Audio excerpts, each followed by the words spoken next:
LDR, tatlong letra. Isang relasyong pinagtitibay ng oras, panahon, at distansya. LDR. Sabi nila, imposible daw magtagal. Sabi ko naman, walang imposible sa mga taong nagmamahal. Ang pag-ibig kasi, handang magsakripisyo. Malapit man o malayo, pareho lang yun. Kung magiging tapat ka, mapapanindigan mo yun.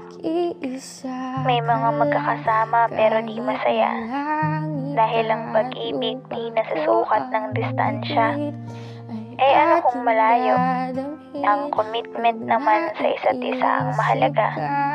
LDR, kahit abutin man kung saan, kung pagmamahal ay tunay at walang hanggan, magkabilang mundo man ay di makakahadlang. Ang oras natin ay magkasalo.